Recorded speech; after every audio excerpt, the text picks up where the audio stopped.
Have a beautiful friendship. Roads? Where we're going, we don't need roads. No. I am your father. The greatest trick the devil ever pulled was convincing the world he didn't exist. You're listening to After the Ending, the only film podcast where we tell you what happens after the ending of your favorite films. And now, here are your hosts, Mike Spring and Phil Edwards. Hello, everybody, and welcome to After the Ending. I'm Mike Spring. And I'm Phil Edwards.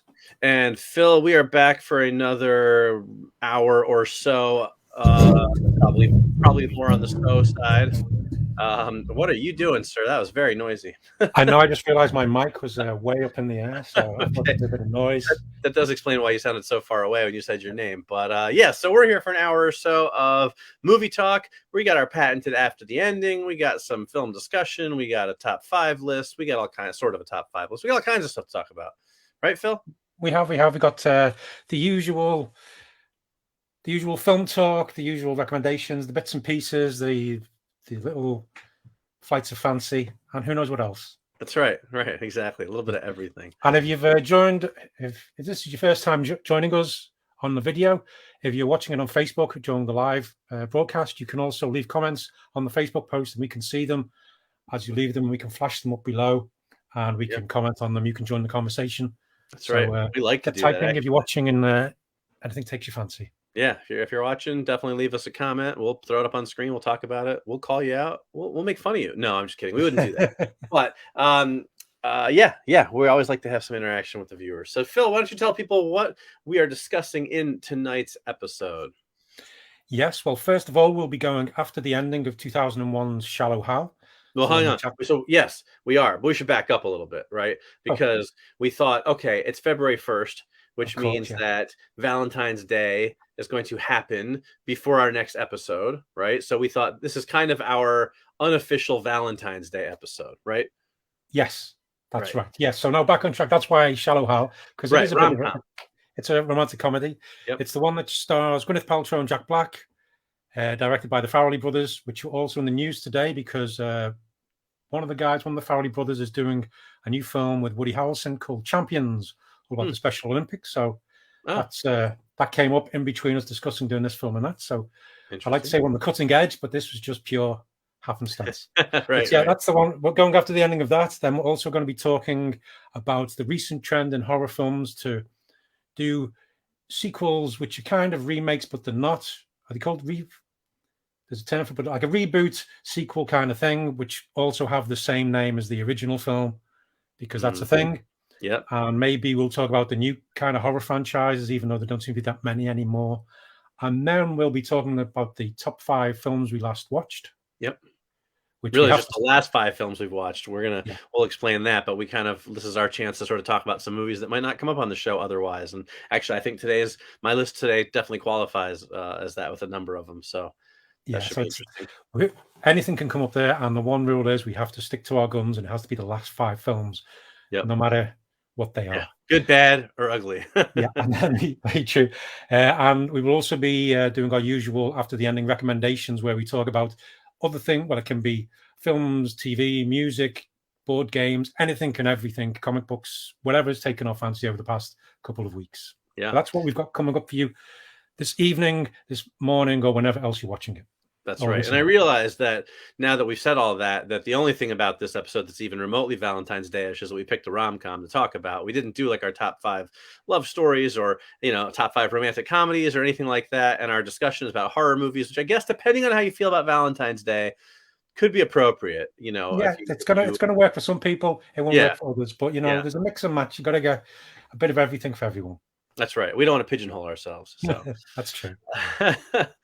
All right, well, let's start off with, as always, our After the Ending, and let's go after the ending of Shallow Hal. So let me recap the film for those of you who don't remember it. Shallow Hal from 2001, written and directed by the Farrelly brothers, starring Jack Black, Gwyneth Paltrow, and Jason Alexander. Here's the story. Hal Larson, he's a shallow guy. He keeps hitting on beautiful women and getting rejected. At a seminar with Tony Robbins, Tony hypnotizes Hal so he only sees people's inner beauty. Not believing he's been hypnotized, Hal falls in love with his boss's daughter, Rosemary, who he sees as slim and beautiful, even though in real life she is obese. While she thinks at first he's making fun of her, eventually she realizes his feelings are real and they start dating. But when Hal's friend Mauricio breaks the hypnosis, Hal begins avoiding Rosemary and eventually they break up. But a bunch of things happen, and Hal begins to see people for more than their physical appearance. And his friend Mauricio reveals that he tried to break them up because he was jealous because he has a tail. It's like a vestigial tail. And it's prevented him from getting close to a woman or women in general.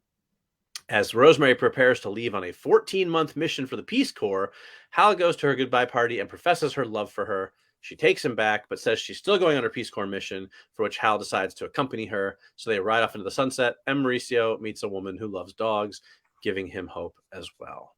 And that is Shallow Hal. Yeah, that's the film. That's a movie that happened. Yes. I feel like sometimes that's all you can say about certain movies, right? Yeah. And it's, what is it, 11, 12 years old now? No, it's 21 years. Oh, yeah, 2001, you said, yeah? Good God. 2001. Oh, I know. This film is legally old enough to drink, depending on what month it came out in. Wow, so, crazy. Yeah. So that's the recap. Phil, how do you feel? Do you have an opinion on Shallow Hal? I find it's one of those inoffensive Farrelly brother films. Okay. Because it was a nice romantic comedy with a bit of the Farrelly brothers. I was going to say magic, but that's not the way. But a bit of the Farrelly brothers kind of stylings in there. But I enjoyed it at the time. I haven't seen it in a long, long time. But I like the concept. I always like Jack Black. Yeah, maybe I should revisit it to see if it holds up. But it was just one of those films I enjoyed watching at the time. Yeah, right. What about you? Largely the same. I've never been a big Farrelly Brothers fan overall. They've made a few films I do like quite a bit, but not the popular ones.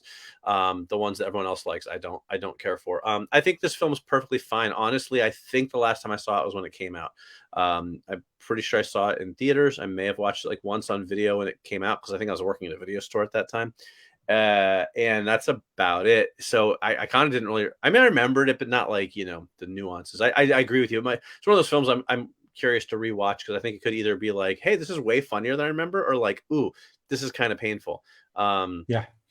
It doesn't seem to. I don't think it's a movie that get made nowadays, right? Because now we're into an age of body positivity and these types of things, and I don't remember it being overly rude to people who are overweight necessarily, right? I mean, I think the gag was meant to be more on Jack Black than on Gwyneth Paltrow's character. Yeah. But I'm sure there are a few, to put a fine pin on it, fat jokes in there, I'm sure.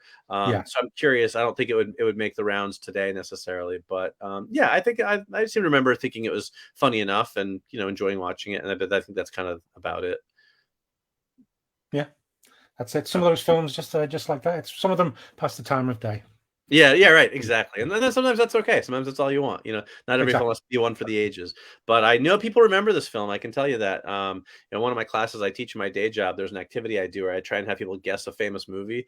And the one that I use is not Shallow Hal, but everyone guesses Shallow Hal every time I teach that class. Like, it's clearly a film that people remember, even if it wasn't, like a mega blockbuster. I think it did pretty well at the box office, but it's not one people talk about all the times. It's not on critics lists and stuff, but it is certainly a film people remember. So makes for a good after the ending. Yeah, it's a Goldilocks kind of comedy. There you go. So let's get into our endings then, shall we? Yeah, do you want to kick things off? I will. Why not? All right, so here we go. 14 months later, Hal and Rosemary returned to the U.S. after having visited 9 different countries on their Peace Corps journey. They were stationed in Morocco, Thailand, the Ukraine, Fiji, and Costa Rica, among other places. While in these countries, they spent a lot of time learning about the local cuisines, and when they returned to the U.S., they decided to open a restaurant called the Hal Mary. Get it? Get it, right? Because it's Hal and Rosemary, but it's like a Hail Mary, but Hal Mary. Okay, thank you. I get it. Okay. No. Sorry. All right. So among the exotic dishes they serve there are borscht, ceviche, pad thai, sheep's head, and of course, Fijian babakau for breakfast. Those are all real dishes. I looked them up. Yeah. I did my research on this episode.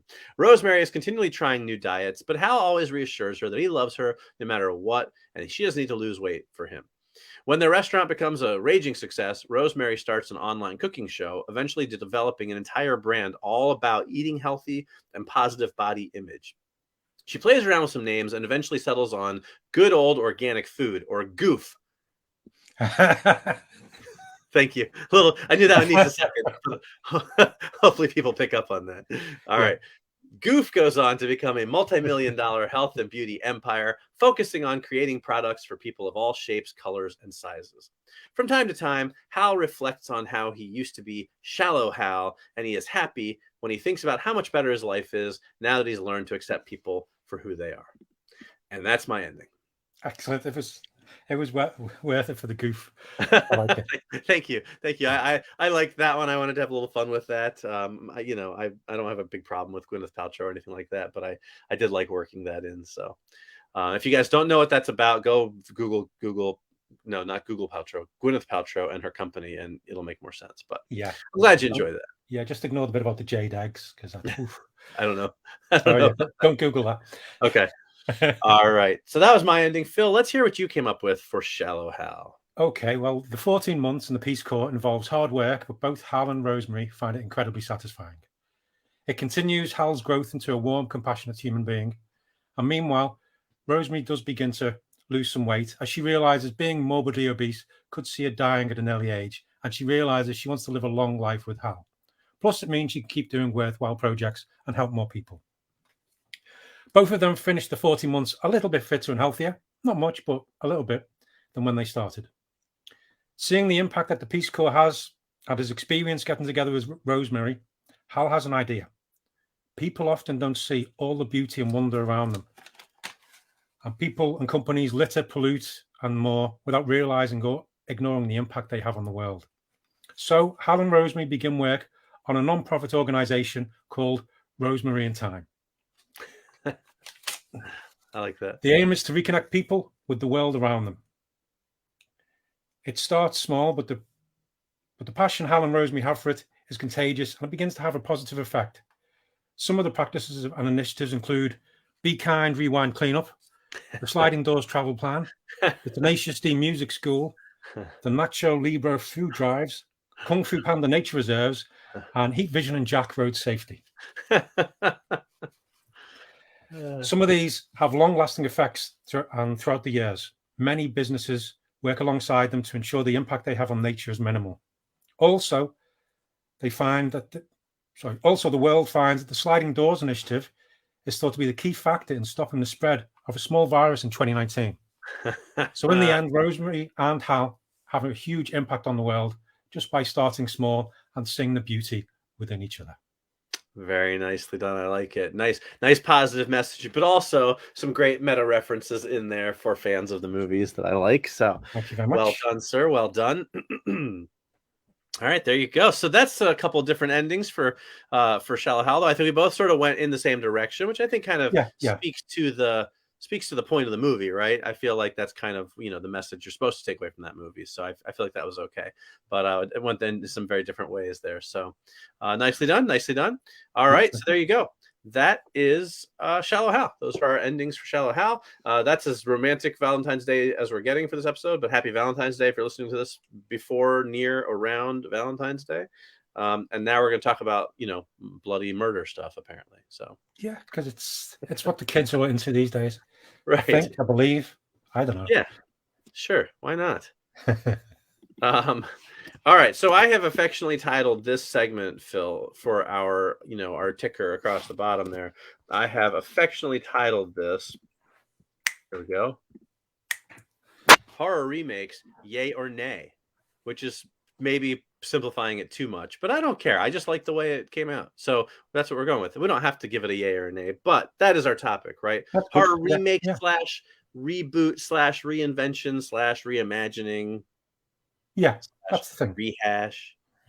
Yeah, it all came up because the trailer for the new Texas Chainsaw Massacre, which doesn't have the at the start, and the chainsaw is all one word, as it should be, but the original film didn't have that. But yeah, The new trailer for that dropped yesterday, which is a continuation of the story, and it's set so many years after the original. And Leatherface has been in hiding, but he comes back. And the final girl from the first film, her character is coming back in some way. But there's a whole new group of teens who are trying to, on social media, trying to cancel Leatherface or something. I don't know. The trailer kind of intrigued me, but also made me go, But that's what sparked this whole thing, because there's been lots, and there's the Halloween films, we had Scream 5, which is called Scream. I think we discussed this a few weeks ago, why they keep doing this. This is one of your pet peeves. It is definitely one of my pet peeves, yeah. Yeah, I'm going to try not to go off on that too much today, because I just discussed it a couple of weeks ago. Yeah, but it's we've had new Candyman, and all of these films are like a continuation, but also a reboot. And we also had Spiral, which is the continuation of Saw. Yes, that was from last year, the year before. And there's a new Hellraiser film coming out. And yes, so that's the current state. So what are your thoughts then on all of these remakes? Well, I have a few thoughts, actually. Let me start with the Texas Chainsaw Massacre trailer, because I did watch it. Yeah. I felt largely like you. I mean, first of all, there's so many Texas Chainsaw Massacre films, and they just changed them by taking words in and out of their titles, right? Like there was Texas Chainsaw, there's the Texas Chainsaw Massacre, and there's Texas Chainsaw Massacre. Like I think there's going to at some point just be called like Texas Massacre, or like Texas Chain, or Chain Mass. I don't know, but I watched. I felt the same way. What's interesting about that one to me, and I'm not trying to throw shade, because it looks like it could be a decent film. I've never been a big fan of any of the Chainsaw movies personally. It seems like they really just decided to completely rip off the Halloween formula, right? Yeah. It's Halloween and Halloween Kills, the two most recent films, basically ignored all the other films that have come between and picked up, 30 years later. And this is really just doing the same thing. It is basically like set in the same universe as the original film. I love that they're bringing the original girl back. I think that's awesome, but then I was like, oh, but that's just kind of like what they did with Halloween, right? Like she's back, she's been waiting for it. When she says in the trailer, I've been waiting for this for 50 years. And it was like, okay, that's cool. But it is exactly right out of the Halloween playbook. Yeah. That's what I picked up on as well. Just, 50% more chainsaw-y, so, but it looks, I did think that the end part of the trailer was fun when he's on the bus and everyone pulls out their cameras and is videoing him, thought that was kind of, clever. I enjoyed that. But so I'm of two minds on the horror sort of remake, rehash, reboot thing. On the one hand, I totally get it, right? You've got these established franchises. They're going to make a certain amount of money. Fans probably want to see them more. So it doesn't make sense to just stop making them, right? I mean, the last two Halloween movies have made some pretty good money at the box office. Yeah. That type of thing. I totally get it from a pure dollars and cents standpoint. I get it. Some more than others, right? Candyman, I don't know. Did we really need another one of those? Like, I like the original Candyman, but it was never like a great franchise. It was like one good film and a bunch of sort of straight to video. Yeah, it was a good story, good self-contained story. I felt with the Candyman. Yeah. I don't understand why we can't get a new Friday the 13th movie. It's been like 9 years, and they just can't seem to get that out of whatever licensing. Well, there seems to have been some movement on that. There was one of the many legal battles around it seems to have been agreed by some of the parties. So that it looks like that's slowly moving forward again. Right. Okay, that's good. And I guess, it's not like you can say they aren't trying to develop new horror franchises, right? We have the Conjuring universe, which has been incredibly successful. That's true. I think it's now considered actually the highest grossing horror franchise of all time, largely because they've pumped out so many of them and they all make a pretty decent chunk of change. And I'm not a huge fan of that franchise. I guess I wish that there was more successful ones that were trying different things. I've mentioned before when we were doing our top 10 last week, or last episode, that I'm a really, really big fan of the escape room movies. Yeah, that's the one I had that written down of them. Yeah, and I really love them. And I think they're a great, very current, modern feeling horror film. And they did, the first one did pretty well. The second one didn't do so great. And it kind of bums me out that that franchise probably won't continue, but we're going to probably see Texas Chainsaw Massacre films until we die. You know what I mean? So, you can't entirely blame audiences because they have made the Conjuring films popular, but then you're also like, do we need to just keep rehashing the same old thing over and over again? So I don't know. I kind of waffle on it. I guess sometimes it really it comes down to how much I like the franchise they're doing it. You know, like, do I want to see more Halloween movies? Sure, I love Halloween. Do I want to see more Texas Chainsaw Massacre films? Not really, but I'm not a big Texas Chainsaw fan, so take that with a grain of salt. You know? Yeah, that's the thing. I mean, because it's I really like the first Texas Chainsaw Massacre film, but the others just ends up getting silly, more the same, as these often do.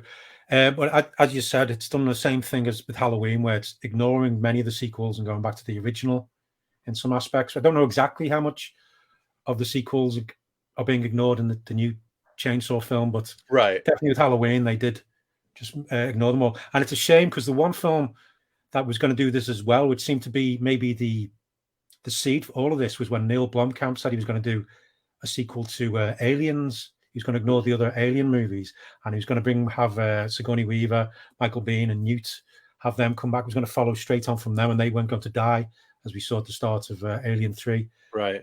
And I think that's sadly that got shelved. It didn't come to pass. But I was wondering whether that was his plan of doing that, was the thing which kickstarted David Gordon Green and with the new Halloween films, to just go back and say, yeah, we can just ignore all these films and go back to the thing that started it all. That's the good stuff. Right. So let's do that. But it's just, I think if they're done well, which I kind of like the new Halloween one. Not Halloween. I actually did like Halloween Kills. I thought that worked quite well. And I like the way, I mean, obviously there's always in these films, what you go, well, that's not why, it doesn't work for me. But on the whole, I quite enjoyed it. The recent one, though, was Halloween Kills. Yeah. That had potential, but it was evil dies tonight. Evil dies. That just kept throwing me out of it all the time. See, it's funny. I feel the opposite. I did not like the first one at all. Yeah. Well, not at all, but I didn't really like it very much. The first one of these latest two, but actually Halloween Kills, which I had very low expectations for, I ended up enjoying quite a bit. I don't know why. I don't know if it's just because my expectations were low, or I think honestly, what I really liked was how many of the characters they brought back from the original films. As somebody who's watched those first, 8 films 100 times, seeing so many of the characters come back, and even some of the original actors come back, I really enjoyed that, and so it gave it, it felt more true to the originals than the one before it did to me. Okay. That's me. I feel like they made a mistake there. And I guess part of the problem I have with this whole, I don't mind the ignoring the crappy movies thing, right? I really don't mind that. I think the Aliens thing would have been brilliant. Here's my problem. With the Halloween movies, they picked the wrong movies to ignore. They ignored everything after the first film, and I guess it was because they didn't want to do the whole Michael Myers and Jamie Lee Curtis are brother and sister thing. But first of all, there's nothing wrong with that. Second of all, by doing that, you cut out Halloween 2, which is a perfectly good film, and more importantly, Halloween H2O, which is the second best film in the entire franchise after the original. And I just don't think you needed to erase things that far back, which, as I've pointed out before, the biggest problem I have is when you take it back to just the first film, and then he comes back, 30 years later, and everyone's like, oh my gosh, it's the boogeyman, Michael Myers. It's like, well, no, he only killed 4 people.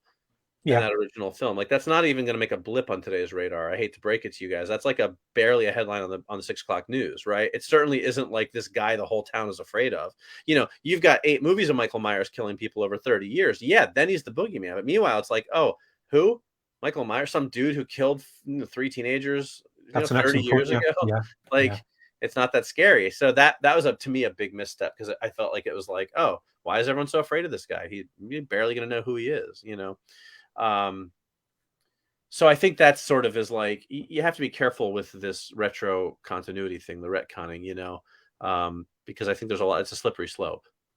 Yeah, but the thing is as well, some of these franchises can continue without ignoring what's gone before. I mean, because the Hellraiser story, the whole concept of that with, the box and the Cenobites coming, that can be, as they did with lots of the sequels, it can be set anywhere and anywhere. And some of them work quite well, some didn't. So you don't have to be a slave to the previous characters who've opened the box and done that, because you can just have, oh, the box is turned up this time. Hell, it could be a TV show. I'm not even sure if there was a Hellraiser. No, there wasn't. But anyway, the Hellraiser, you can do that because of the concept. It's just the box, and it's somebody gets it, somebody opens it, boom, right. There you go. Right. Which has got many different possibilities, but I do fear the new film will just end up rehashing the first one again. But you could also, I find it surprising there's been no talk of a new Nightmare on Elm Street again. I know we had the revamp, didn't we? Yeah. A while back with Jackie Earle Haley. Yeah. But, I'm surprised with all this going back to the originals, they haven't said, can we get Robert Englund back? Right. One last time. He might be. I think a Freddy one, because that was, especially as it went on, it was always becoming more tongue in cheek and meta. Yeah. Especially with a new Nightmare. Mm-hmm. You could. That seems, out of all of them, A Nightmare on Elm Street seems the one most suited to doing these remakes, as we're seeing now. Yeah, because the commentary. Because Freddy can often comment on what's going on, and as he's in people's dreams, he's just going to carry on forever. Yeah, it would be interesting to see a more modern updating of him with cell phones and internet and TikTok and all that stuff. Like, what would the dreams be like? What kind of stuff could they get up to in them? Yeah, that'd be interesting. I think, and too, I think, I mean, it can be done. I don't think there's not room to continue some of these franchises. I thought actually, Candyman. I saw the remake of Candyman. It was a really interesting film. I didn't like it very much. But there's two things about it that I did really like. One, it had the best cinematography I've ever seen in a horror film. It was like somebody was out to win an Oscar for cinematography and just happened to decide to do it on Candyman, which is very interesting. I mean, it was really amazing camera work. Yeah. But I did like sort of the way that what they did was the story comes about from this guy who's sort of researching the legend of Candyman. So he's sort of researching the events of the original Candyman and then also the events of the first movie. So they refer to the first movie a lot, but it's clearly taking place 30 years later. It's clearly all new characters. I guess that's my question is like, how many more times are we going to get Jamie Lee Curtis back? I love Jamie Lee Curtis in Halloween, but also it's like, can we not just do Michael Myers just killing people in Haddonfield? Like, does it have to be a continuity thing? Like, at some point with some of these horror movies, can't you just move on and be like, hey, we're going to do this, and it's the same character. It's not really a remake. It's just further down the line. He's still just killing people, and it's new people to kill. I don't know. I feel like sometimes that could work too, but maybe that'd be terrible. I don't know. Yeah, I mean, it'd be nice if they could do. What was that comic? There was one with the woman who's going around hunting all these slashers. If you could have some... Oh, Hack Slash. Hack Slash, yeah, something like that, because you could almost have it. It'd be great. I know it's different studios, though, and it's just something... If you could actually have a shared universe of these slasher kind of things, I think that would be really good. Yeah, it'd be a lot of fun. It'd be. I mean, we saw it in Freddy versus Jason, which is one of my favorites. I love Freddy versus Jason. Yeah, I remember there was a comic. Was it Evil Dead versus Freddy versus Jason or something as well? Yeah. There's done a lot of the mashups in the comics, but they're never as good as the movies. But I say that something like that. I mean, that's if you get some of these together, some of these iconic ones together. I mean, it'd have to be, as it always comes down to, if it's a really good script, a really good story, no matter what the thing is, it's going to work. Yeah. And as we saw with was it Jason X? You can just go ludicrous and just have it be up there, and it can still be fun. Right. And even there was a Hellraiser one, wasn't there, where it was set in space as well, but that wasn't as fun. I think so. That was one of the on-video ones, I think. Yeah. I guess it's just interesting to me how they've been able to do other horror movies successfully, but we haven't really been able to get any new slasher franchises going. And I don't know, the slasher is kind of like, aside from when they bring back these classic, like Texas Chainsaw and Halloween ones, the genre has sort of fallen off the map. And I don't know why nobody's been able to create kind of a new Michael Myers, Jason, Freddy, it's like the horror universe only has room for 3 iconic slashers. No one else has been able to create. Adam Green did the 3 Hatchet movies, and that looked like Victor Crowley, and I enjoy those movies for what they are, but they never really, took off. So and there's the Child's Play. We got, because Chucky's back on. Right. Chucky's got the TV show now as well, so Chucky's still got legs. Yeah, for sure. So I guess I don't know. It's interesting. It's an interesting conundrum. Like, I guess it's you're trying to satisfy the old fans and get new fans. And I think that's a harder, like, we can talk about it, right? Yeah. And say, oh, this is what I would do, but we're not the ones putting millions of dollars into it. So I guess they have to sort of consider that stuff, and it could be harder than we think. Okay, we have a comment. I just realized. Let me go ahead and pop that on screen. It is from regular viewer Richard Brown. The Thing remake could have been good, but never be The Thing. Descent is one of my favorite horrors. Descent 2 is really summed up by the only scene most will remember. In short, be original or try to improve on bad films which had potential instead of feeding off the fame of masterpieces. Richard, I have actually a surprising amount of thoughts about your comment. Phil, before I go off on a tangent, do you want to say anything?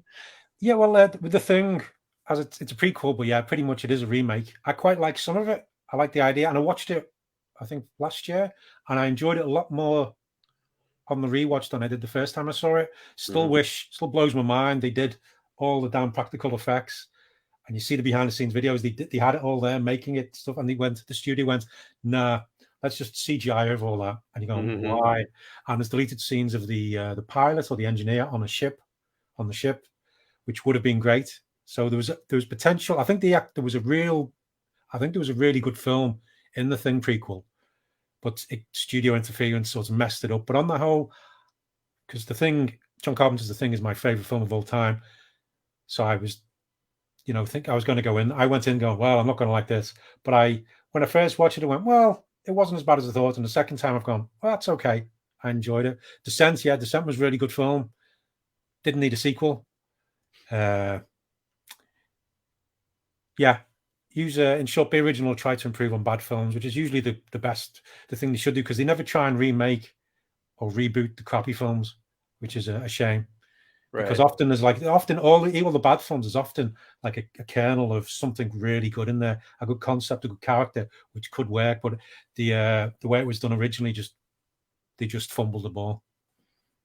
Yeah, but go on, Mike. What are your? Well, I just have opinions on these films, and some of them I actually watched. I just watched The Descent too, like maybe a month ago. So it's just funny that if we'd done this a month earlier, I would have been like, yeah, I don't remember it that much. I just remember that I liked it when I first saw it. But I actually agree with what you said, Phil. I same thing with The Thing remake or prequel. The first time I saw it, it was like, yeah, it's okay. I watched it again maybe a year or two ago. I thought it was actually really good. I think it's a really good horror film. It just isn't The Thing. It shouldn't be called The Thing, or you have to just accept it for being a subpar. It's never going to compare to the Carpenter Thing, because it's one of the greatest movies of all time, right? And you knew it wouldn't live up to that. But I think on its own merits, it's actually quite an enjoyable, if formulaic, alien horror movie. But I find it a very fun watch, and I have little problems with it in that respect.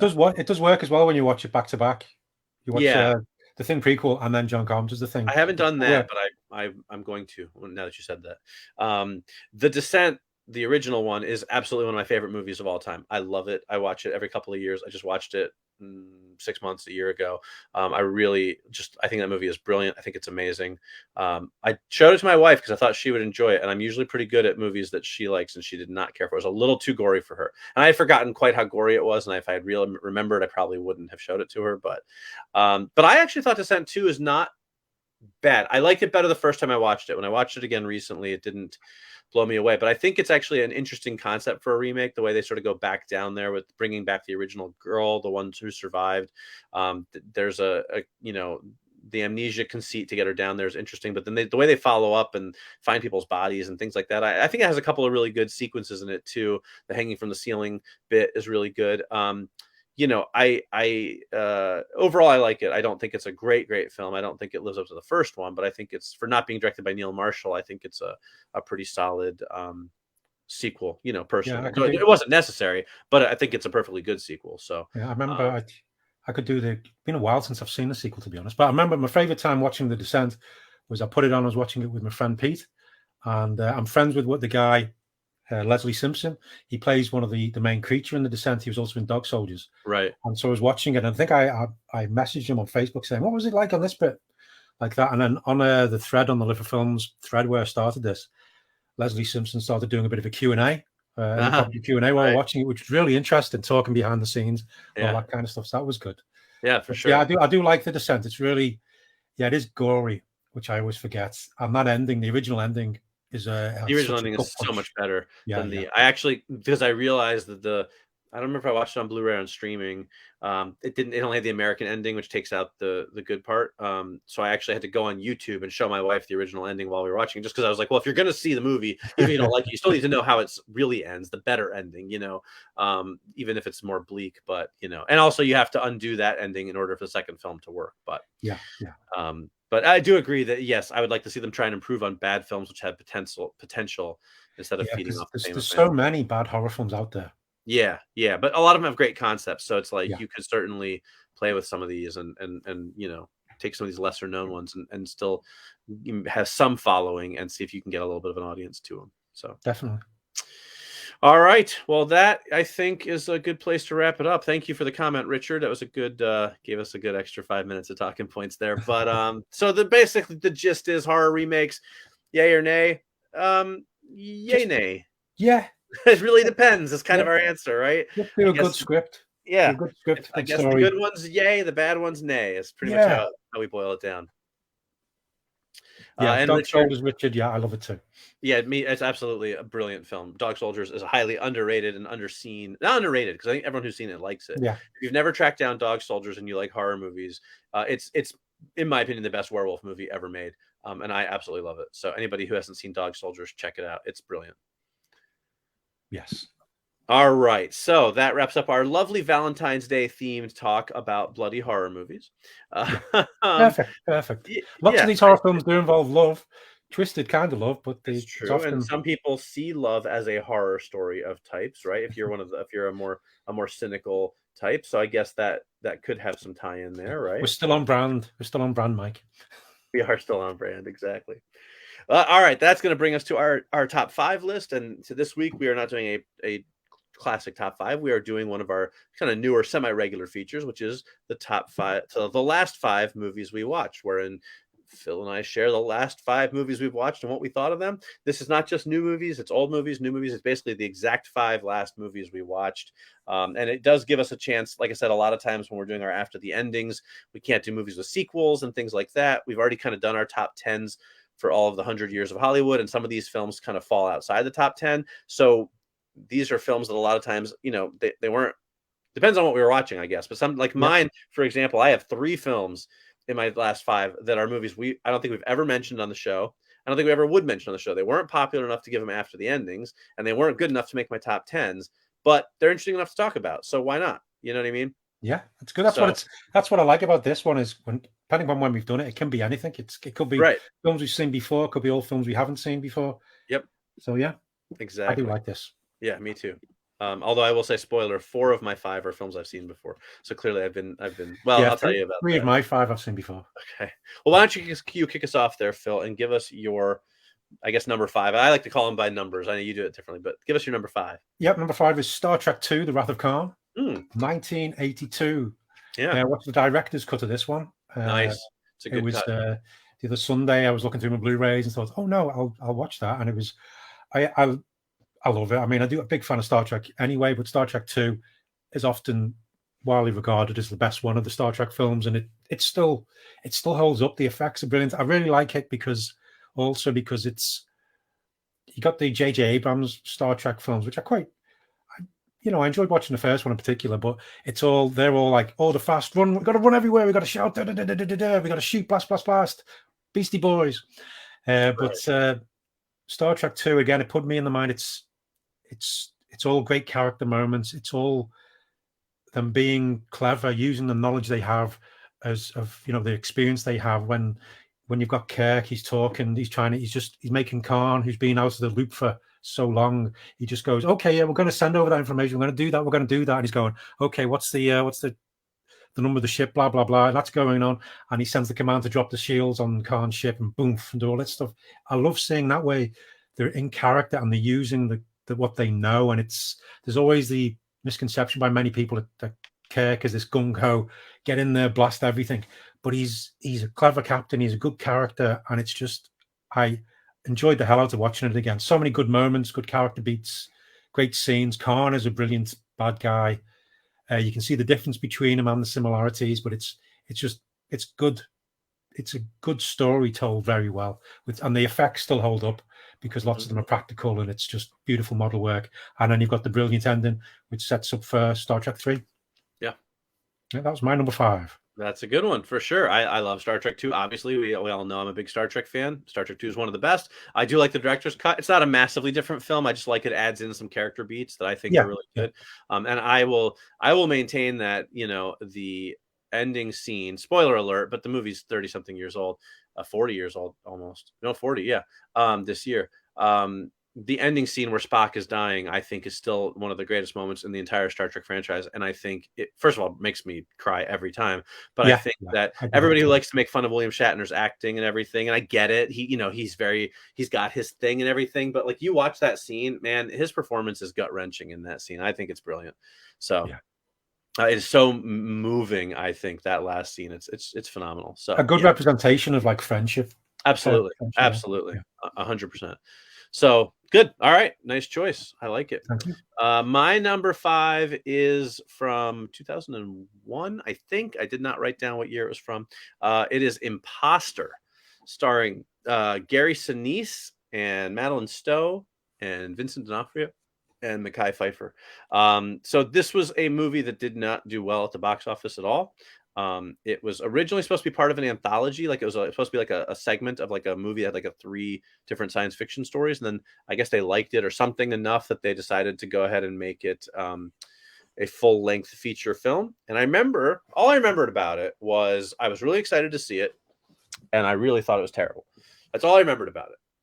But I've been enjoying kind of revisiting movies that I've only seen once that are 20 to 30 years older, like the 80s, 90s, 2000s movies that I only saw once when they came out, and that's it. I've been revisiting a lot of those in recent years, or in recent months. And I have to say, I actually enjoyed Imposter a lot more than I did the first time. It's not a great film. Like, I am not saying like go rush out and see Imposter. It's an interesting film though. I like it. It does some neat stuff. It's Gary Sinise plays like it's the future and Earth is besieged by aliens who are trying to kill us all, and Gary Sinise plays a director of some security thing, and they capture him and say like the other humans capture him and say like, hey, you're not a human, you're actually an alien imposter and you have a bomb inside of you trying to kill our chancellor. And then he goes on the run.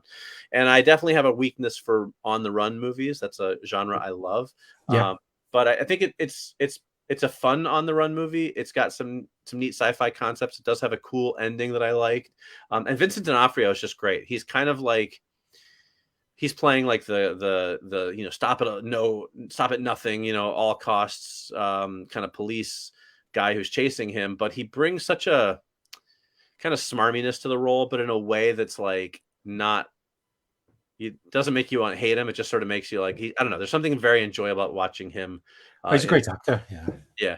So that's it. Imposter. It was, like I said, it's not a great movie. It's on one of the streaming services. I forget which one, but it's sort of one of those, like, it's late at night. You don't have anything else you want to watch. You want to kill 90 minutes and you don't want to think too much, but you want to have a little bit of fun. It's that kind of movie, definitely it's good for that kind of thing. Okay. I'd forgotten all about that film. I couldn't remember what it was when you mentioned it, but I've just looked it up. Yeah. And I did see it at the time. And it's based on a Philip K. Dick short story. Right. That's right. That's right. Here. Let me tell you the really frustrating thing. Okay, I forgot about this. I gotta share this because I think it might be on Amazon Prime. Here's what happened. So I watched the movie, and then when it was finished, it was like, hey, there's a special feature. Do you want to see what it is? And I clicked on it, and the special feature is the director's cut of the movie. Okay. Which I then went online to look up, and all accounts, the director's cut is the much better cut of the film, apparently. But since I had just watched it, I didn't want to watch it again, right, just to see the differences. But from what I read, it's about, I think 6 or 8 minutes longer, but it's more of an R-rated cut. And I got the impression it's a little bit Blade Runner-y in that way, and that it's got a little bit more of a harder edge to it with the R cut. So now I kind of want to watch it, but I'm like, but I just watched the movie. I don't need to watch it again for 6 minutes of extra footage. It wasn't that good of a movie. So if you're going to watch it on streaming, I think Amazon Prime, click around a bit and see if you can find the director's cut, because apparently it's on there. You may have to like fast forward or something. I don't know. But yeah, that annoyed the crap out of me. Okay. Well, that's good. One I've totally forgotten about. Well, the way you describe that way, sometimes you want to watch a film, just 90 minutes, a bit of action, a bit of this and that. My fourth film was the one from 2020 last year, Underwater, which kind of fits that. Which I think at the time it didn't do very well. So this is one that stars Kristen Stewart and Vincent Cassel, Jessica Henwick, who are working on a deep sea oil rig at the bottom of the Marianas Trench.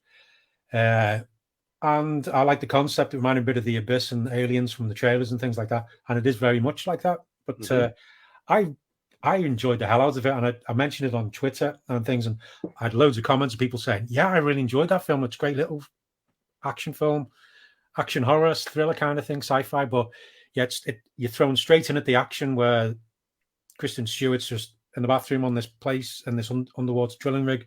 There's an explosion, water starts pouring in, she goes running, other people come running, she's got to close the doors, people are stuck there, and it just carries on from there, and they've got to put on these cool deep sea diving suits like power armor and walk along the bottom of the ocean to get to the next bit. And then as you realize this, the reason why the explosion happened is because there's something down there with them.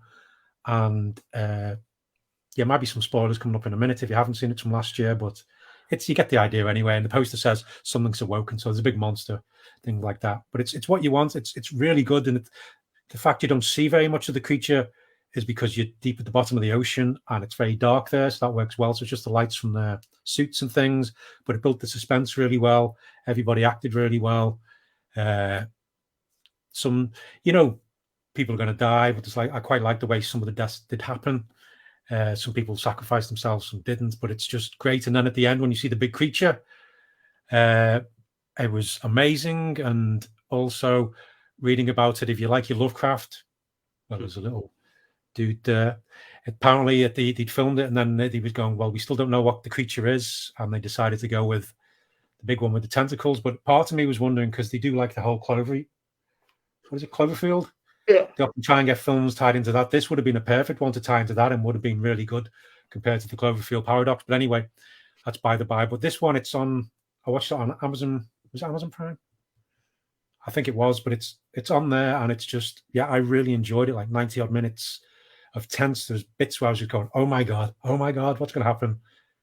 Turn the lights off, watch it. It's really good.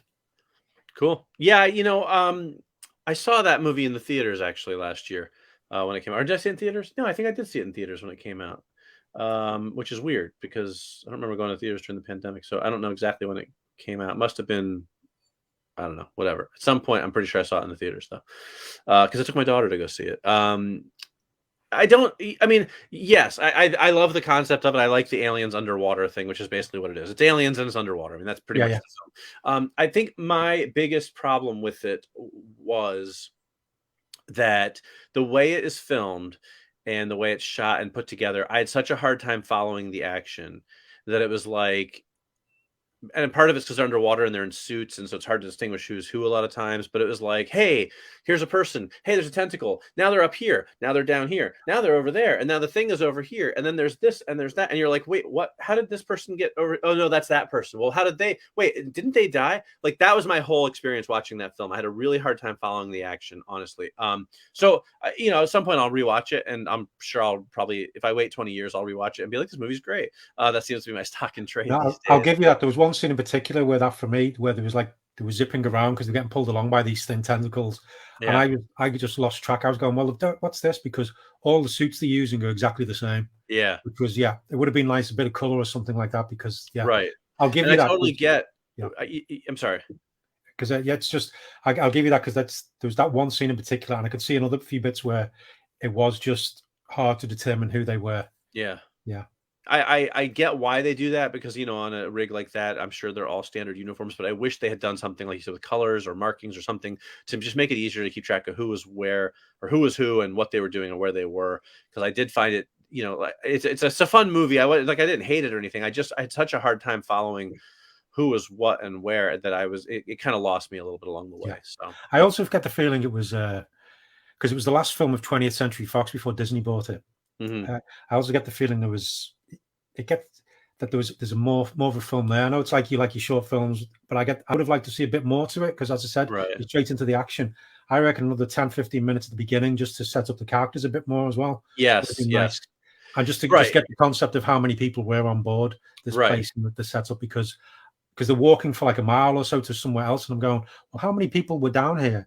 Yeah, and things like this, and where's this compared to that? Yep. Yeah, I agree. I think I like that they start like the action like literally 30 seconds in the movie, but also at the same time, it doesn't give you a chance to really understand the characters or understand the geography of the place or things like that. I think it could have used a little bit more of that, but I'm glad you enjoyed it though. It's not like it was a bad film. The director's cut would be good for this one. Yeah, for sure. I agree. Okay. All right. My number 4 is also from 2001, and it is K-Pax.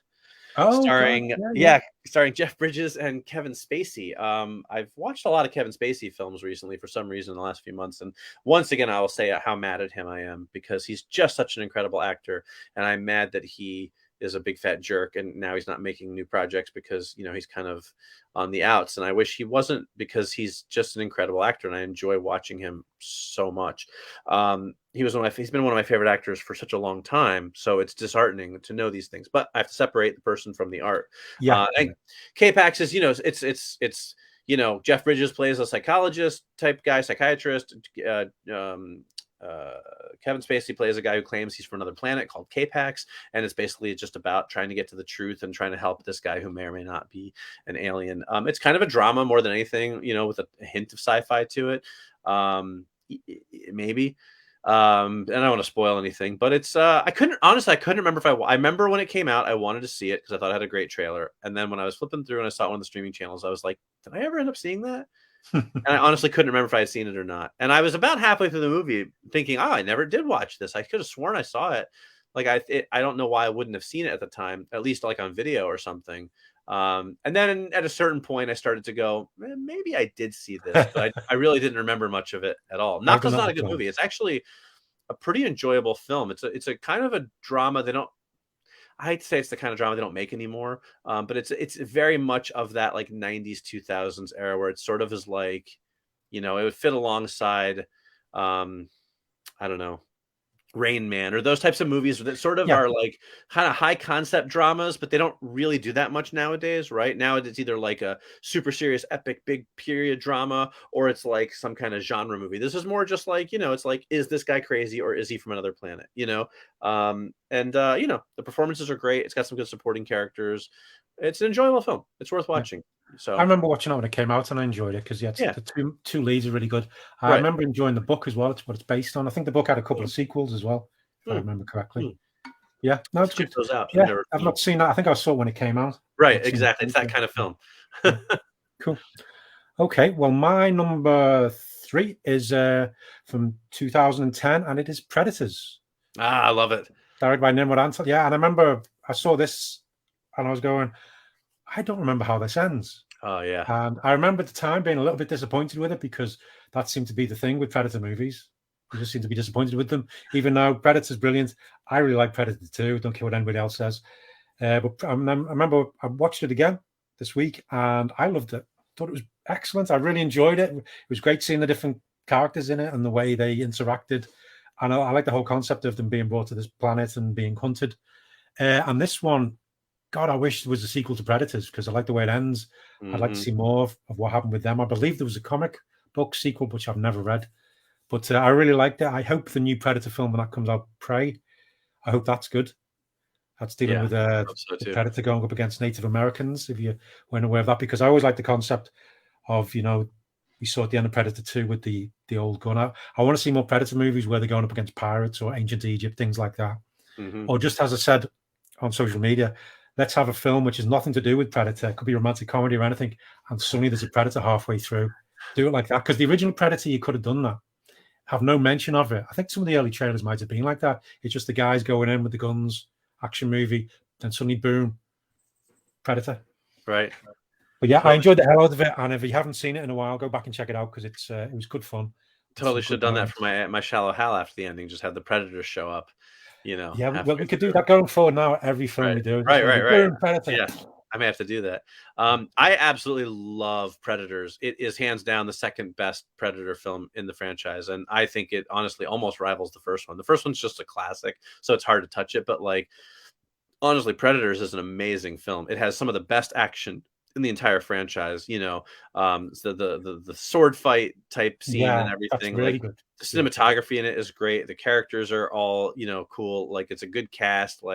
That is just an underrated film. If you have never seen Predators, or even if you've only seen it the ones I watched it a few times because I really love it. And I stand by it always. In my opinion, that is a really, really good film. But if you have any interest in the Predator franchise at all, Predators is utterly fantastic. Absolutely. I'm glad you brought that one up. Love that film. Really, really enjoyed it. But I would have liked a sequel to that. Yeah, for sure. Me too. Yeah, because it was good as well. Because I know it was similar to the first film, but also different enough. I think it's pretty different, really, when you look. I just think because it's got like the tough guys in the jungle being hunted. Yeah. But they did change it. They changed it up a bit where it wasn't. That's the first. Yeah, with Predator 2, and Predators, they did do different things with it each time, which was nice. Yep. Yeah, it's what a big Predator fan I am. I mean, I love that franchise, and it's that one's definitely my second favorite of them all. It's good stuff. I'm glad I revisited it. Yeah, good stuff. I may have to watch it again All right. So my number 3 is a new film. It's the only new film on my list. It is Last Night in Soho. Edgar Wright's horror film that came out at the end of last year. I don't think it did terribly well, but mostly because no films were doing all that well that weren't like huge blockbusters because of COVID and everything.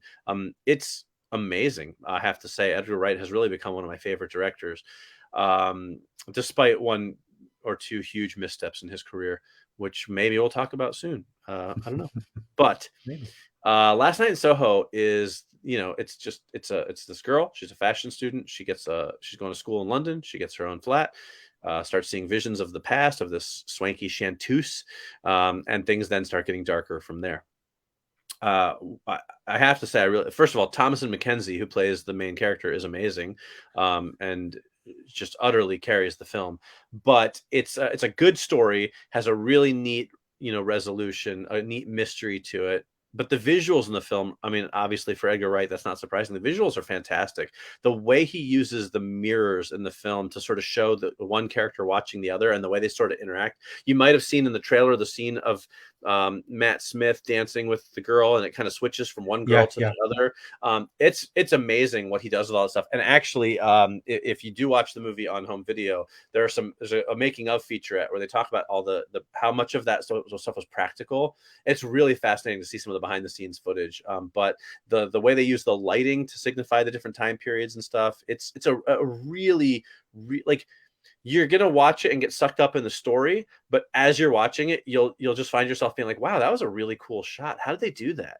And that's my favorite kind of thing. Like, you don't watch it for the cinematography, but as you're watching it and getting wrapped up in it, you're also noticing like, that looks amazing. And that's fantastic. So I really liked it. Last Night in Soho, really terrific. Had a great trailer, and the soundtrack is phenomenal. It's like a swinging 60s soundtrack, but some really great songs, and they are like characters in the movie. Like, whoever curated the music for that movie did an outstanding job. It's just one of those films that works on every level: technical, performance, story, everything. So highly recommend it.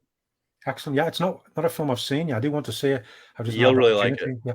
Well, funny enough, you mentioned the soundtrack. My barber was saying a friend of his. It's a friend of a friend's story, but a friend of his cousin wrote a song, which I think Edgar Wright had heard, and it was that kind of vibe. So he asked if he could use it, and it is used in the film. I can't remember the name of the song or the guy though, but I quite like the fact there's that little connection. I think it's I think Edgar Wright does it like James Gunn. I think he's the one who picks the music and things like that. I believe you're right. I wasn't sure, but that sounds like. No. But it is a film I want to watch. I've seen some clips about how they made bits of it, so I do like anything with practical effects. So yeah, I look forward to seeing that. Glad you enjoyed it. I think it's right up your alley. I think you're really going to like it. Cool. Okay. Well, my number 2 is a film from 2013. It's called Coherence. It's a sci-fi psychological thriller. It's a very much an independent film about a group of people at a dinner party. There's some bad blood between some of them. Some know each other, some don't. But there's a comet going overhead. People's cell phones or mobile phones. You've got me saying cell phone, Mike. Mobile phone. That influence on you. Yeah. It starts cracking and things. But then all the power goes off, and then you realize there's another house with the only other house with lights on is one just a couple of blocks away. But they go there, and then they start realizing the similarities, and it's all about. Well, I won't go into any more. It's one of those ones worth watching without you knowing more than that. But I really like this. I really enjoyed it, although it's very much a talky kind of film. If you watch Primer and enjoy Primer, it's along those lines where just lots of people talking, figuring things out for themselves, and reading about how they made it. Much of it was improvised, and like the writer and the director, they gave all the actors each day some cards with some information or lines that they had to get out for those scenes, or something that they know, but they didn't know what the other ones would know. So it would then lead into it like that. And so it's quite an organic way, because sometimes you go and there's like some funny bits and you go, why on earth would you say that? And then you realize this, you're going, because that's what people would say, because they haven't got a clue what's going on. Yeah. And it's good. It's got the guy played Xander from Nicholas Brendan, Buffy the Vampire Slayer. It was nice seeing him again, which was good. But I really enjoyed it. It's a slow burn kind of thing, lots of talking.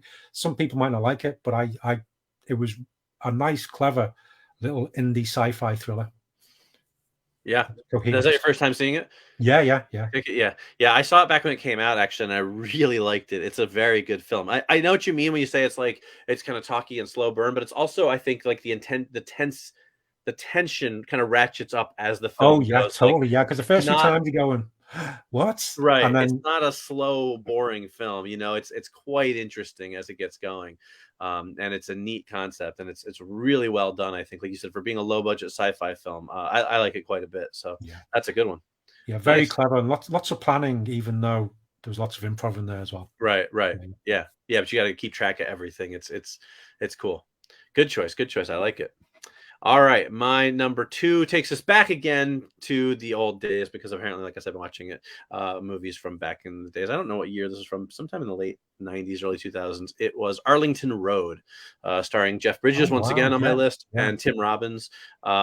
Just was the kind of movie I was in the mood for. Again, saw it on one of the streaming services. It's a thriller, about Jeff Bridges plays a professor who teaches classes about, like, gets into a lot of like terrorism and like homegrown terrorism, because his wife died in a ill advised raid, like a Ruby Ridge type of raid or a Waco type of raid.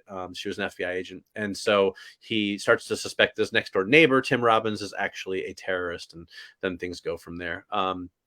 It's a pretty good film. It's not amazing. It is a little bit of a slow burn. It takes a little while to get going, but it's interesting. Both Bridges is terrific. Tim Robbins is great. It sort of builds and builds. It has a pretty good ending. I think, and it's one of those movies. It's good. It's worth watching. It's enjoyable. It's nothing phenomenal. It's not like I'm like, oh my gosh, you have to go rewatch Arlington Road right now. But it's a good. It's just a good potboiler. And I enjoyed it. And that's pretty much all I have to say about it. That's a good film. I've not even thought about that for a long time. 1999, that was. I think, there you go. Yeah. I remember watching it, and when the ending was coming up, I was going, "Oh no, no!" Right.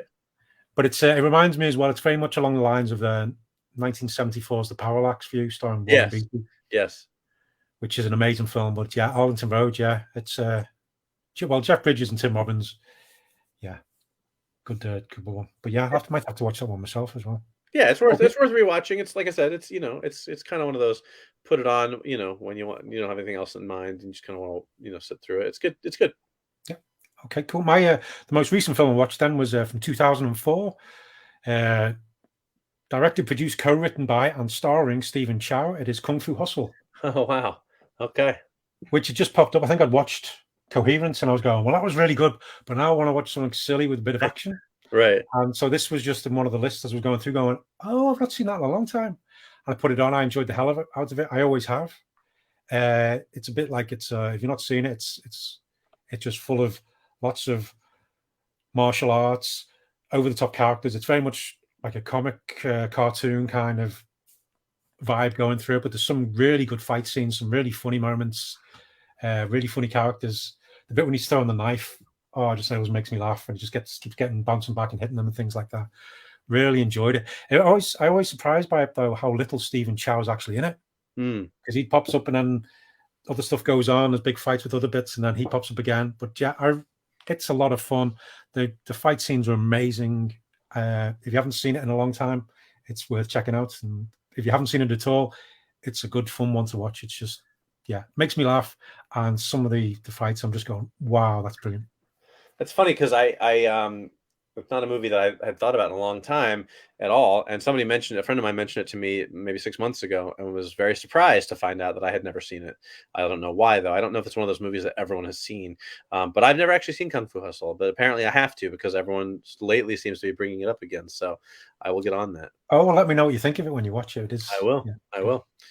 We have a comment that I definitely want to share here from James Powell. James says, interesting ending to Arlington Road. I agree. I don't want to spoil it for anybody who hasn't seen it, but it's an interesting ending. I think it's a neat ending because it's, it takes things unexpected. Funnily enough, he says, one of my friends lived on Arlington Road in Leeds, which is a different one than the one in the movie. But then he adds, he wasn't a terrorist. Phew. Yes, which is good news. And then he adds just one more that I know of, which is good. You got to qualify these things just in case, Well, that was a roller coaster. I know. Thanks for sharing that, James. That's awesome.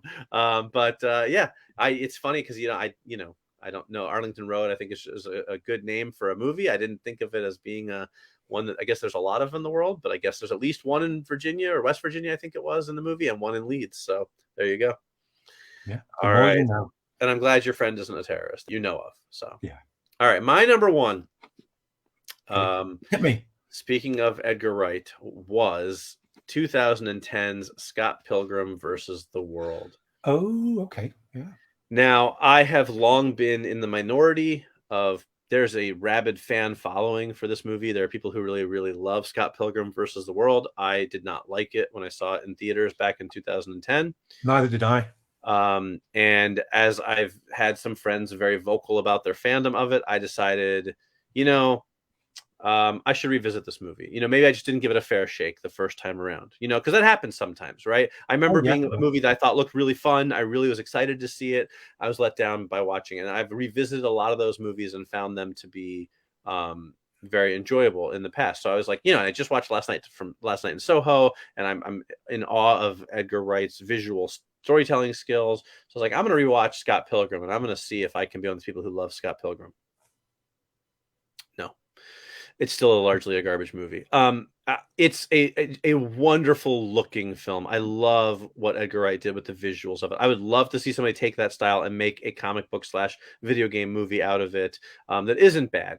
And because it's so much fun to look at. It is such a cool looking film. On the visual front, absolutely 100% A+. Everything else about it, though, it is just filled with unlikable characters who I hate. I can't root for any of them. I don't think anybody in the entire film smiles except for Knives Chow, his high school girlfriend. It's just a bunch of miserable people being miserable and doing stupid things with that kind of dialogue like in Juno that really annoys me because it's just so precious and overdone. Like the scene where Scott Pilgrim goes to his roommate, "Hey, what's the address for Amazon.ca?" And his friend goes, "Amazon.ca," because they live in Canada, so it's not .com. And I'm like, that's not funny. That's stupid. Scott Pilgrim is whiny and annoying and dishonest and entitled and obnoxious and just not an interesting human being at all. And the film doesn't earn the character beats that it gets. So he gets this date with this girl of his dreams. They got on the super awkward date. They have zero chemistry. They have barely any interesting conversation at all. And then before you know it, they're making out all night because apparently she's now in love with him. Even though for all of the 3 scenes of the date we saw, she could clearly barely stand him. No, you have to give me a reason for that to actually happen for me to buy into that. Otherwise, why am I watching this? It's just not a good film at all. I don't care for it in any way, shape, or form. Except for the visuals. It looks great. But the movie's not there. When I first saw it, I wasn't a big fan of it. I've rewatched it a couple of times, and each time I've watched it since, I've enjoyed it a little bit more. But the main thing is mainly, as you said, the visuals. I really it's just great. I just think what Edgar Wright does with Last Night in Soho, lots of practical effects done in camera, done live with using doubles and things like that. I really like watching it for that reason, see how they did things, and also some of the retro video game kind of stuff. But I was never a fan of the comic book anyway. Right. So I think that's the big thing as well. But I totally agree with you. He's not the central character isn't very good, but the actual way it's made, where it's edited, put together with the visuals, I like it for that reason. But it's never a film where I go, "Oh, I want to watch that." But I've enjoyed it each time I've watched it. So maybe if I watch it a few more times, I might go, something might click. But on the whole, yeah. I mean, I'm happy I gave it a second shot because at least I can have a well-educated opinion as to why I don't like it. But I really don't. I just, like I said, it's such a weird dichotomy though, because I love the visual look of it. I just think it's amazing the way he did it with the film. I just wish I liked anybody in the film at all. Every character pretty much is either I hate them or I'm completely indifferent towards them. There's not a single likable character in that entire movie.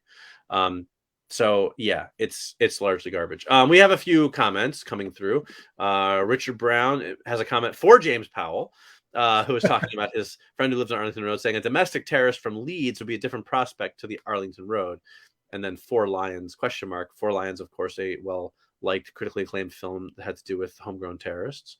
And then Richard also says, there's a modest sci-fi vibe to your lists. Not surprising. It's one of our favorite genres. I'd love to hear your top 5 Philip K. Dick-based films. That's a good list. Yeah, we should think about that for a future episode. I put that on the top 5 lists to do. Yeah. That's a very good one. Absolutely. I guess there'd be a few crossovers, naturally, but there are so many random B movies to throw in. And thank you, Mike. I never understood why so many like Scott Pilgrim. Thanks, Richard. I'm glad, because I don't get it either. However, that said, clearly James Powell disagrees, because James says, I like Scott Pilgrim. An editing masterclass. Agreed. Visually, cinematography, yes, editing, fantastic. However, Michael Cera has the acting range of an overripe banana. Honestly, I think that's giving him a little more credit than I would. He just plays Michael Cera. I just don't. There's money in the banana stand, though. Yeah, I don't mind him in supporting parts. Like, I don't hate Michael Cera or anything, but try to watch a whole movie of him, and it's him playing like his like wimpiest, like sappiest, whiniest self, like, is super grating. Just by the end of that movie, I was like, could we stop with the close-ups of Michael Cera, because his face is actually bothering me now. Like, it's literally agitating me to see his face and his teeth and his little half smile. So yeah. So I'm glad you liked it, James. Yeah, Michael, if you are watching this video, you're good. We believe you're a good bloke, but that's just the way it comes across on film.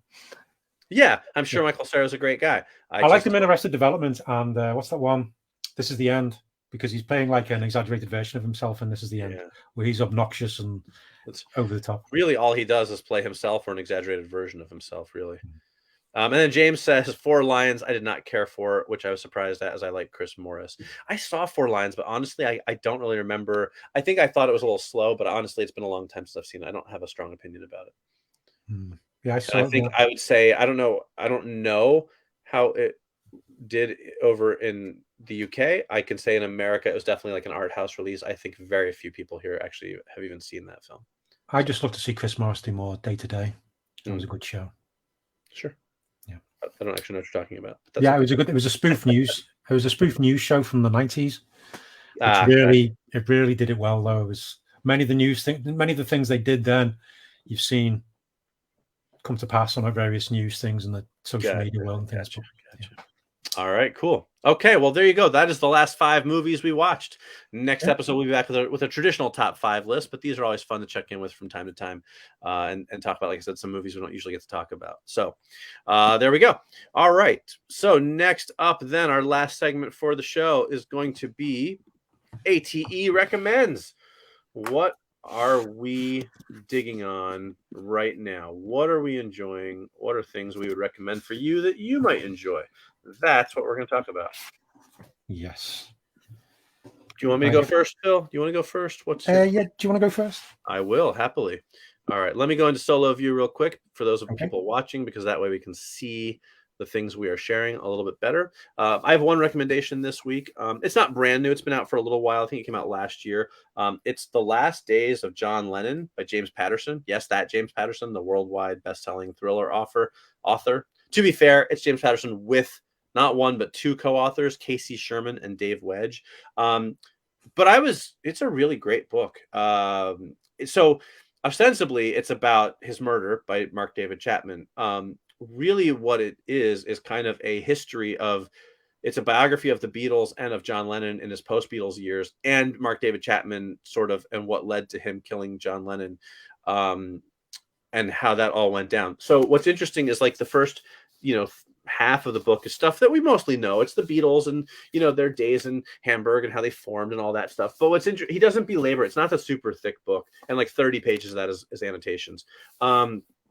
He kind of does like a chapter covers a couple months in the Beatles. So like you go through their history pretty quickly, and it's kind of like uses a lot of quotes and there's a fair amount of like, oh, John thought this and Paul thought that, based on extrapolation from interviews and stuff. But it moves really well. I'm not gonna say it reads like a thriller, but it's a very fast pace. Like if you find biographies boring, which I sometimes can, this is not going to bore you if you're a Beatles fan or a John Lennon fan, because it moves at a really fast pace. But then it gets really interesting and starts talking about his solo years a lot more, that I think is a lot less documented than the Beatles. Things like his Lost Weekend. I like this boat trip he went on where he ended up like piloting a yacht through a storm for like 48 hours by himself because everybody else was sick. And like, we're talking like 30-foot waves, stuff like I'd never heard of. And then you get to hear about Mark David Chapman and sort of his psychoses and, what led him to sort of, what he did to prepare for the murder and what his actions were in the days leading up to the murder and stuff. And there's some really interesting, like you hear he's got quotes in there from like the police officers who drove Lennon to the hospital and like doctors who were in the hospital and things like that. So it's really fantastic. If you're a Beatles fan or a Lennon fan, I really can't recommend it highly enough. It's, even though like I said in the beginning, there's stuff you're going to know about, but it's told from a new kind of perspective, I think. And there you go. The Last Days of John Lennon by James Patterson, definitely worth a read, and probably coming out in paperback real soon, if not already, guys. I think it came out in hardcover last year. By last year I mean like 2020, not 2021. Okay. Yeah. So that's my recommendation. Okay, well, I've got a couple. All right, hang on a second, let me change the view. Okay. Yep. Mine are both books, different kind of books. Okay. That's all right. First one is a graphic novel or collection of this. It's a Geiger by Jeff Johns, Gary Frank, and Brad Anderson. It's all set after a nuclear war, which has devastated America. There's but different factions have set up in Las Vegas and different places. But there's this man, the mysterious glowing man, who has been spotted, who can survive without a suit in the radiation-filled wasteland. But it's a real fun story, action-packed, a bit dark in places. It's full of crazy characters. It's got beautiful artwork by Gary Frank, some just loads of great ideas, great concepts.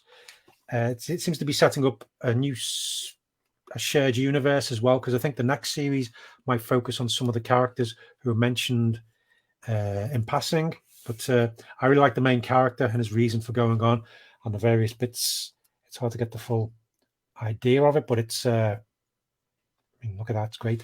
Lots of cool moments, but that's Geiger. So it's I think it's the first, how many issues is it? 6 issues.